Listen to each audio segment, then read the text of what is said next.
What is up? Good Mic Work back at you. Battleground 2016 is in the books. That was a damn fun show to watch. That turned out to be much better than I expected. After the disarray of the draft and a lot of it being lackluster and a lot of unanswered questions and things like that, they really pulled off one hell of a show tonight, and a lot of the credit goes to the wrestlers themselves. The work inside of the ring tonight, fantastic. I would say I was entertained by about 80 to 85% of the show in general. It was great. We're going to go right through it here in order. Since my post-pay-per-view commentaries tend to get a few more views than my others, I just want to welcome all the first-time listeners. If you like what you hear, please click that like button. Subscribe to my channel, as well as my second YouTube channel. You can like me on Facebook and follow me on Twitter at GoodMicWork. I also have a website, GoodMicWorkCommentaries.com. All of my commentaries are available for download over there, and you can also find me on iTunes and Stitcher Radio. Now, getting into the Battleground pay-per-view tonight, the feedback that I got from most of you throughout the show as I was tweeting was pretty good. I mean, there was a lot of holy shit moments to be had tonight, and I was really pleased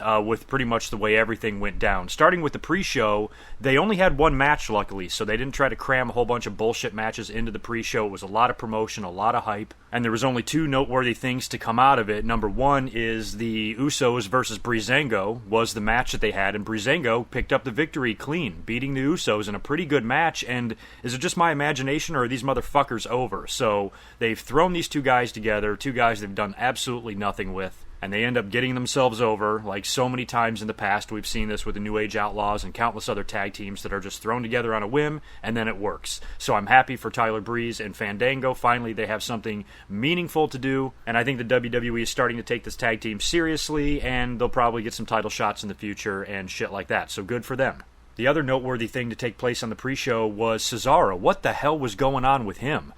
He had that great kind of shoot promo, sort of, after the WWE draft on the WWE Network last Monday night. A lot of people were talking about it. A lot of people were wondering if he went off script. I didn't really think that he went off script. I think the WWE probably told him to say that because they probably have bigger plans for him now, hopefully, since he's on a brand with a little bit less talent on it, and maybe he can get a few more opportunities. So the fact that they're trying to do this little angle with him, he's frustrated, he's irritated, he's going to let his wrestling do the talking, all that kind of stuff. I really didn't see him going too far off of script there. I think that's what they want to do with him, because clearly he's not a very good talker, and holy shit, did he prove that tonight. He was either pulling a great Matt Hardy impression where he's going absolutely crazy, or this guy just simply cannot talk on the microphone. Now, it is true that he speaks 5 languages, so sometimes he'll get caught in language things and he might stumble over his words here or there. He's been doing that his whole career. But tonight on the pre-show, he wasn't making any sense at all. It was very reminiscent of the horrible Kalisto promo from the same draft show where he fucked up everything and even stormed off of camera pissed off, probably thinking in his head that it was taped. And I started getting flashbacks of that. I was like, oh my god, come on, Cesaro, get it together. Get it fucking together. He was just all over the place. He kept repeating himself. He didn't know what the hell he wanted to say, and it just looked terrible. So this is either part of an angle, and WWE told him to go out there and make a fucking fool of himself, or he really just sucks at talking, and he really needs to do all of his talking in the ring. So we will see where things take him in the future. On to the main card now. I like the fact that they opened the show with the women's match because you had to know that whoever Sasha's partner was going to be, and most likely we knew who it was going to be, needed to get that big, huge pop. And there's no better pop you can possibly get than at the very beginning of a pay-per-view. So, of course, Charlotte and Dana come out. Sasha hits the ring, doesn't even make an announcement, doesn't even build it up. The crowd is chanting Bayley, Bayley, Bayley, and her music hits and she comes out. Now, I guess it's still yet to be answered whether or not this was a main roster debut or just a one-time only thing. The announcers made it sound like she might just be there one night to help out Sasha and she's going back to NXT, because if she is on the main roster, we don't even know what brand she's on. I'm assuming Raw, since that was all Raw people. But still, how do they explain that on TV? If they already had all their draft picks, how did they get their hands on Bayley when there was only supposed to be 6 NXT call-ups and now there's 7 all of a sudden? How did Stephanie and Mick Foley pull that off? So if Bayley's here to stay, they have some explaining to do. If not, she'll go back down to NXT, finish up her business there, and come up to the main roster, I guess, probably at another time. The fans love her. I don't know what to make of Bayley. I think she's awesome in the ring and everything. I don't get the whole childhood innocence and the goofy-ass gimmick and the hugging and all of that stuff, but it works for her, and she's adorable, and she's a hell of a good wrestler, and I'm proud of her. I'm glad she made it to the main roster. Seeing all those NXT girls tonight in that ring to open up a pay-per-view, that's awesome. They have really turned that women's division around, I'll tell you. Remember where it was 10 years ago? We wanted to kill ourselves. Look at it now. Fucking great. Kudos to those girls. Pretty damn good tag match, too. Now, Sasha taps out Charlotte to end the match with the bank statement, so you know that's got to set up the big title match at SummerSlam. I was kind of expecting that outcome, and to be honest with you, I don't even remember what I predicted. I don't think I predicted this show very well. I know I predicted this match right and a couple of others, but for the most part, everything else I got wrong. Somebody asked me on Twitter, did I have any issue with Charlotte tapping out? No, hell no. It's nice to see somebody actually tap out to someone's finisher, and it's a tag team match anyway, and it's a great setup for the title match at SummerSlam, so really no issue with it at all. Charlotte doesn't look weak. Charlotte is as strong as ever. She's a fucking beast. I love her. She can tap out every now and then. It's not going to kill her. Next matchup was the Wyatt Family versus the New Day, and this was good because it had a lot of internal storytelling and everything with Xavier Woods that's been going on and his fear, for lack of a better term, of the Wyatt family and the way he reacts to Bray Wyatt and his promos and all of that. So he's finally in there in the ring with the New Day. They're having a great match. Finally, it's moment of truth time for Xavier. He's in there with Bray Wyatt. He kind of is hesitant at first, and then he goes nuts and starts attacking Bray. He sat there and did nothing while Kofi got beat up for a second, but eventually he snapped out of it and started going to town on Bray Wyatt. And then right after Big E, who took a nasty spill on the outside of the ring. If anybody has an update on Big E, let me know. I never saw anything. There was never any stories that came up throughout the duration of the pay-per-view. I'm assuming he's alright. But he landed right on his head when he speared, I think, Strowman off the ring apron. Right after Big E took that nasty bump, Bray Wyatt went into the spider crawl, which completely stopped all of Xavier's momentum in its tracks. He completely shits his pants and eventually gets nailed with the Sister Abigail and gets pinned, and the Wyatt family wins on their last night together because Braun Strowman is heading over to Monday Night Raw. I think I predicted New Day in this match. I kind of figured they would win because it seems like it would be hard to keep the Wyatt family a unit if one of them was on another show, so I thought they were going to maybe repackage Braun Strowman, so I kind of saw the Wyatt family losing, but it was a great match. I don't even care that I was wrong. They won. It was awesome. Up next was Rusev defending the U.S. title against Zack Ryder. Zack Ryder came out there completely decked out in USA shit. They were in Washington, D.C. tonight, our nation's capital.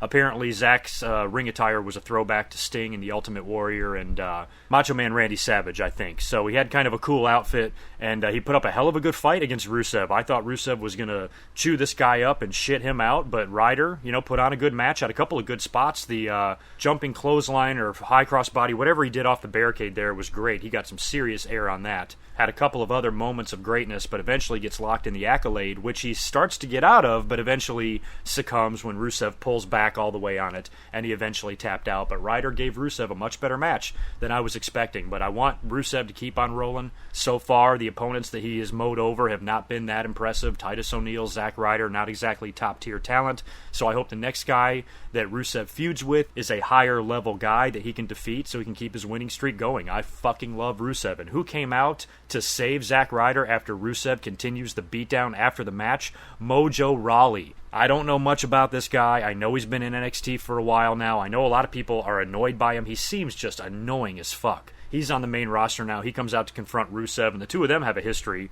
I believe, dating back into NXT as well.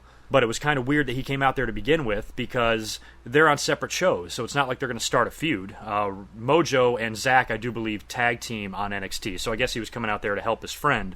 But still, the big stare down between the two, you thought it was a feud kicking off, but guess not, because they're on separate shows. Probably the match of the night went to Kevin Owens and Sami Zayn. Holy shit. That was so entertaining. As a matter of fact, when I'm done with this commentary, I'm probably going to go back and take a look at that match again. That was fucking amazing. Those two guys should be so proud, with all their history, dating back their childhood and their legacy together, coming up through the business, to go out there and put on a performance like that. Oh man, they should be tingling. They should be overflowing, dripping with pride. It doesn't matter who wins or who loses in that situation. Everybody won watching that match. It was great.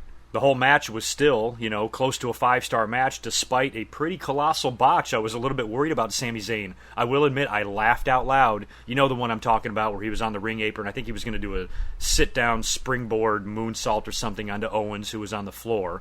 And he lands on the rope, and I think he just kind of forgot what he was going to do and just bounces straight up and lands directly on the back of his head on the apron. And I just bellowed out in laughter, but also realized that, oh shit, he could be hurt. But you quickly realize that he was alright. He was selling the arm a little bit, but you could tell that Sammy was good to go. But still, a pretty crazy fucking botch, but damn did things get better after that. What about that brain buster on the apron? Damn, I respect the hell out of Owens for taking that bump. There was great frog splashes, great near falls, finisher kickouts, the whole deal, and then the finish was great. It was kind of like Sami Zayn finally exorcising this demon, After a couple of counters, he finally nails Owens with a couple of his signature suplexes there, gets him in the corner there to line him up for his big kick. I forget what the name of it is. Nails Kevin Owens right in the face. Kevin Owens completely goes unconscious right into Sami Zayn's arms, and he just props him up for one more death blow right to Kevin Owens' face. Gets the pin and a great finish, great story. Fans cheered their asses off. I can't say enough good things about that match and that rivalry. That was great. And the crazy thing is these two guys are still on the same show. I really wish they were on separate brands, because this would have been a great way to end this feud for now.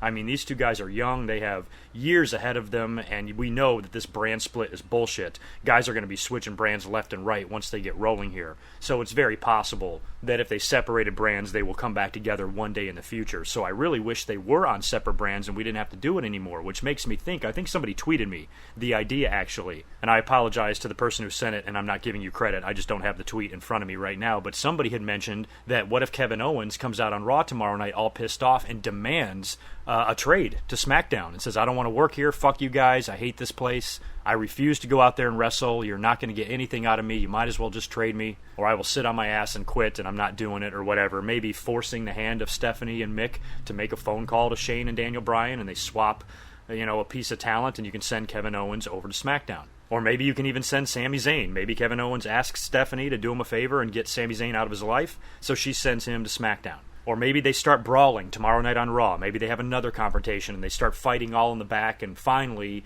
Stephanie and Mick Foley get pissed off and says, all right, that's it, enough is enough. You guys were supposed to have ended this last night at Battleground, but you just cannot stay away from each other, so we have to separate you. We're going to send one of you to SmackDown. They could do something like that. But I think it would be a lot better if these two guys separated brands, at least for right now, after that great fucking match. Poor Becky Lynch and Natalya had to follow that great match by Kevin Owens and Sami Zayn, and Natalya picked up the victory here. Now, I think I predicted Becky in my Battleground predictions video, but looking back, I'm actually glad that Natalya won. I actually think that Natalya needed the victory more than Becky. Becky's losing streak is kind of becoming a storyline, and Natalya, I don't think, can afford another loss like this. So having Natalya tap Becky out with the sharpshooter, I think was the right move. So congrats to Natty on a big win. Tough placement in the card, though, having to follow Zayn and Owens. Holy shit. Intercontinental title match up next. The Miz versus Darren Young. This is where it got weird. Match wasn't very good. The ending was one of the most bizarre things I've ever seen. Bob Backlund is on the outside of the ring. The Miz gets pissed because he's frustrated because Darren, I guess, is out wrestling him. He tries to walk away. He wants to leave, forfeit the match, get counted out, keep his title. Bob is standing in his way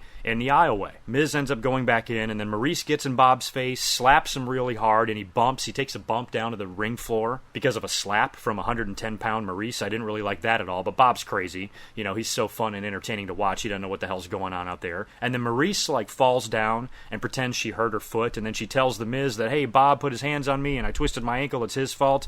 The Miz runs out there and starts attacking Bob Backlund. He gets stuck in his own fucking shirt. His suspenders are all over the place. He's a complete fucking mess. Miz is kicking his ass and manhandling him on the outside of the ring, and then all of a sudden Darren Young completely snaps 1994 Bob Backlund style, runs out to the ring, and in the craziest part of the match, grabs a hold of The Miz and puts him in the Cobra Clutch, in the $1 Million Dream, a move that belongs to other people, instead of the move that Bob Backlund taught him to do, the crossface chicken wing, which is what I think Darren meant to do, and he fucked up the moves in his head, and somehow he instinctively put him in that. And Miz is screaming for his life. The referees are trying to break it up. I think Darren Young even throws one of the referees down. I mean, he goes completely schizo, just like Bob Backlund did on Bret Hart when Bob Backlund made his return and challenged Bret Hart for the WWE title on TV in a babyface match, and then after the match, after he lost, Bob Backlund snapped and put Bret Hart in the crossface chicken wing. Why Darren Young put The Miz in the fucking $1 Million Dream, I don't know. I thought that was fucking ridiculous, but then he walks away with Bob doing the same thing, kind of looking at his hands or whatever, so I kind of like that, but the match was a complete mess, and we were 4 for 4. I mean, those first 4 matches were so great, and then this thing was a complete toilet fire. Cena and Enzo and Cass ended up beating the Club, which I was actually kind of surprised. I thought the Club had won last night together. They have so much history of being a unit. It seems like they should go over in this situation, but they didn't, and it was no big deal. It was a 6-man tag. Who gives a fuck, And the funniest part of the match was the beginning when Enzo was out there cutting his promo, and it just seemed like extra fun tonight. He was completely out of his mind. John Cena was getting a kick out of it. The whole thing was good. So really liked their opening match promos. The match itself, also pretty good. It ended with John Cena nailing AJ Styles with a middle rope AA, so he had to do his finisher from an elevated position to finally score a pin on AJ Styles, so no big deal there. I'm sure some fans will still think that was the wrong decision, but AJ has completely owned John Cena since this feud started. It's not going to kill AJ for John Cena to get a win in some six-man tag match. Plus, I'm sure these guys will work again at SummerSlam. So the feud is not over, which is good. This weird-ass match is now out of the way, and AJ and Cena can get back to doing their one-on-one thing, because I'm sure they're going to have probably one more match together. I doubt two at this point. Hopefully it will just be one. So far, I think the feud's been good. The matches have been pretty decent, and we'll wait and see what they do at SummerSlam. Next up was a segment that was 10 times better than I expected it to be. Randy Orton makes his debut on the highlight reel with Chris Jericho after what WWE is calling 9 months. I don't even know how long Randy's been on the shelf, so I don't know if the 9 months thing is even accurate. When did he leave? But he's back now. He looked good, seemed to have a little bit more of a spring in his step, seemed to be excited to be back and to be facing Brock Lesnar at SummerSlam. Jericho was hilarious tonight, and Randy Orton went absolutely beast mode on the mic. Oh my god, it started off slow. I did not like the Ellen line when Randy got right in Jericho's face and was like, I want to check out your hairdo. I thought it was on the Ellen show. Yeah, that's poopy humor. To me, that really wasn't very funny, even though the crowd started chanting Ellen. It didn't get good until Randy Orton dropped the Fandango insult on Chris Jericho. A lot of people thought that was an insult on Fandango. I think it was an insult on Chris Jericho, because when Jericho came back after a long time off, he worked with Fandango in 2013 at WrestleMania 29.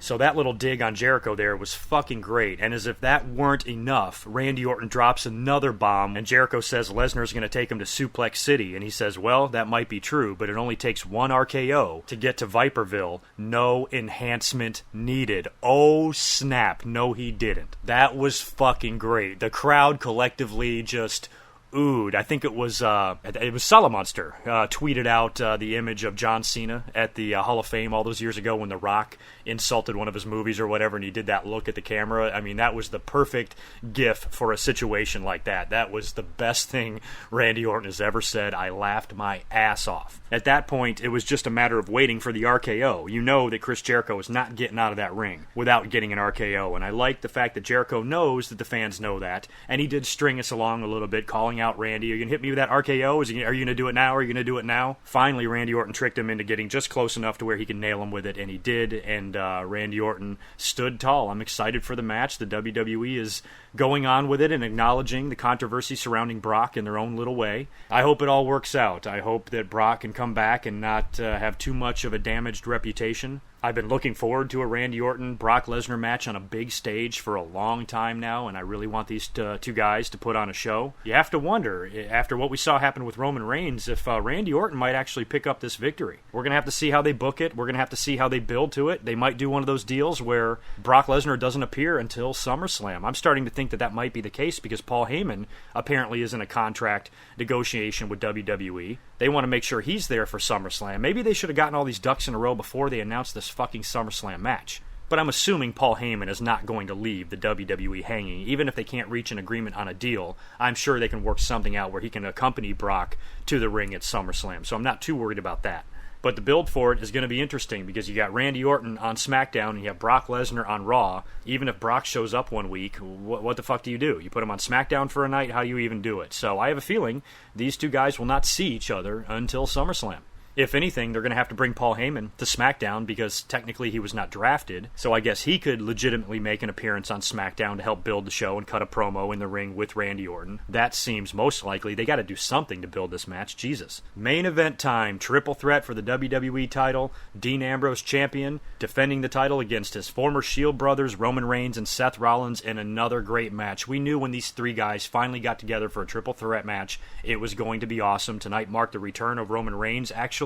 He returned last night at a house show and came back with a little bit different look. He has a full beard now, which I think looks really badass. And if the WWE will ever get their heads outside of their asses and turn this motherfucker heel, that beard is a great look. As soon as he came out there, they were shitting on him. They were chanting Roman sucks. Anytime that Seth Rollins was kicking his ass in the ring, the fans were cheering. The announcers acknowledged that. Even Dean and Seth acknowledged that by attacking Roman together. The crowd was all over him, and Roman was taking his medicine. He looked a tiny bit heavier, too. Maybe it was the beard that was looking bigger, but to me he looked bigger in the midsection. I know he's got that bodysuit on that hides it, but he looked a little fatter in the belly. So maybe the 30 days off, he was doing a lot of eating. So he might not be in total ring shape, or it might be completely my imagination. My prediction of him winning back the WWE title did not come true, but I never wanted that to happen. I am thrilled that Dean Ambrose won. I thought for sure the WWE title was going to Raw. I was tweeting it. I predicted it. If it wasn't going to be Roman, it was going to be Seth in my mind. SmackDown was going to have to be the brand to start a new belt or whatever, and Dean wound up winning. And guess who ate the pin? Roman Reigns. Okay, fine. That's it. We're done. I think the Roman Reigns punishment should end right here. They had to take the belt off of him and end his title reign that wasn't ready to end yet. He lost clean at 2 straight pay-per-views, and they buried him for a month on TV for taking fucking Adderall. When I heard the story and I heard the news of what drug he was caught with, on one hand, it's like, yes, you know what's on the ban list. You know what you're not supposed to take. You cannot take a prescription pill without a prescription. And if you do, you are risking fine and suspension. So when Roman Reigns put that Adderall in his mouth and swallowed, he knew the risk he was taking. So on that hand, I have no sympathy for him. I'm glad he got popped. He served his punishment. He'll probably never do it again. But it definitely relieves me to hear that it was Adderall. And we don't know how much it was, but Adderall, I think if it was a situation where Roman Reigns took one of them, it's fucking harmless. There's a difference between abusing things and taking something. Professional wrestling locker rooms have been complete pharmacies for the past 20 or 30 years. These guys are so well behaved now. Now, if Roman Reigns is taking 3 to 5 Adderall a day to get himself through, then yes, this guy's got a problem. But it could have been something as simple as maybe somebody else in the locker room had a prescription to Adderall and gave Roman Reigns 2 or 3 of them. And he took all 3 of them within the course of a week and then got piss tested and it was in his system. At least it's not a pain medication addiction that he has, which has killed so many people. To me, the whole thing sounded very minor, and I definitely think Roman Reigns has probably learned his lesson. Him taking that Adderall and getting suspended cost him a lot of money, so it's something that I think he will probably not do again. Hopefully he will not want to be one of these people that has substance abuse problems. He definitely paid the price for the mistake he made, and now going forward, I think they have to sweep all that under the rug and continue to invest time into Roman Reigns, and the biggest thing they need to do is turn him heel now. This drug suspension could turn out to be a blessing in disguise, and we could have $1 million storyline on our hands here if you finally turn Roman Reigns heel, and I think that has a really good chance of happening because Vince McMahon cannot ignore this shit for any longer. The fans were never going to accept Roman, and now after the suspension, they're really not going to accept him. You have got to turn him into this guy that flips a middle finger to the fans and says, fuck off every damn one of you. You have to fucking do it. So I'm hoping that that's what winds up happening leading up to SummerSlam. Dean Ambrose, of course, gets the victory. Surprised me. I'm happy for him. I'm so happy. I thought that maybe he was a transitional champion or a placeholder. Turns out that's not the case. He was in an uphill battle tonight. He was the lone SmackDown guy against 2 Raw guys. The odds of the belt winding up on SmackDown were very low.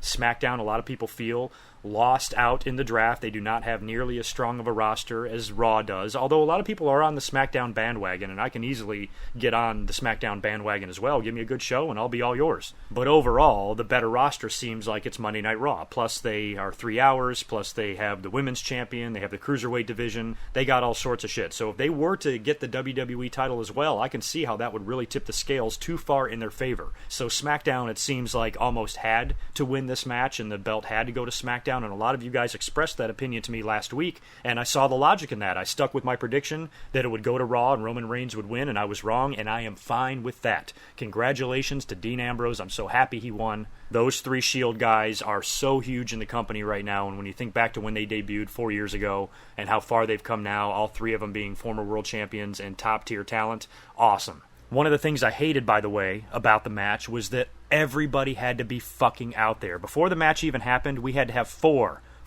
count them, GM or commissioner entrances. You had to hear Stephanie's music, you had to hear Shane's music, you had to hear Foley's music, you had to hear Daniel Bryan's music, and now, all of a sudden, WWE decides to show the backstage shots of the locker room. Why didn't they do this shit during the draft when people were getting drafted? They had both locker rooms there, Raw and SmackDown, to watch the WWE title match, and the entire roster would watch where that belt wound up. So you could see the reactions, you could see the disappointments, you could see the celebrations, all that shit. But my question is, where the hell was that crap during the draft? And now you have to wonder where this leaves Monday Night Raw. They no longer have the WWE title. So, what the hell are they going to do with the belt? They still haven't answered us how they're going to handle the women's situation. Charlotte's WWE champion, but they have women on SmackDown. What the hell's the point of them being over there if they can't compete for the belt? So you're going to have two belts, or is Charlotte going to bounce back and forth to two shows? Same thing with the men's title. Is Dean going to bounce and defend against both talent? I don't see how they can do that. I know they did it in 2002 for like 2 months with Brock Lesnar and The Rock or whatever, but that doesn't really work. I mean, each show should have their world title. So if Raw has to create one, I almost think that they might announce this tomorrow night. I think Foley and Stephanie might come out and say,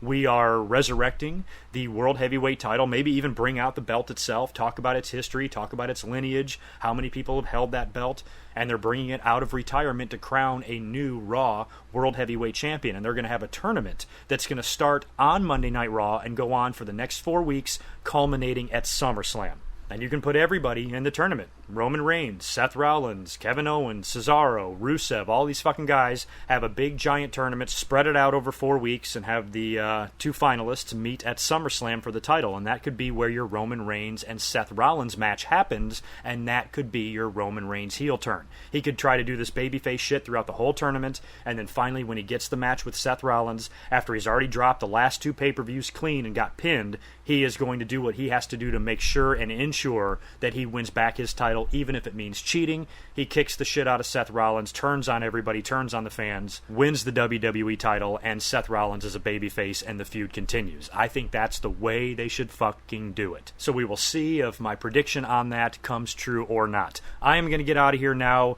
Tomorrow night marks the first week of the brand split, so we have Monday Night Raw. Tomorrow night I will be home to watch it live, so please join me on Twitter at GoodMicWork. I will be live tweeting throughout the show. I'm going to play it by ear. Whether or not I come up, I have to start figuring out how to review these shows, and I think the most likely way to do it is extremely late on Tuesdays or Wednesdays from now on, and I'll come up and give a short review on both shows at a time, unless something crazy happens on Raw and I come up and give a short reaction to it that night. So tomorrow night, considering that there's going to be a lot of fallout from Battleground, and we now have a question of what the hell is WWE, or what the hell is Raw going to do about a world title, I have a feeling we might get a big announcement, so most likely you will hear from me tomorrow night with a short review of Monday Night Raw a few hours after the show. If not, I'm going to wait until after SmackDown and come up on Wednesday and review both shows, and then from there, you can probably expect to hear from me every Wednesday moving forward. And once I get that cemented and solidified and I start getting a routine, I will make sure to keep all of you guys informed on what my schedule will be. So have a great rest of your night. Leave me your comments on Battleground, what you thought of the show, if you agreed with my points about how good it was or whatever. Just let me know your opinions, and I will most likely catch you tomorrow night after Monday Night Raw. Until then, peace.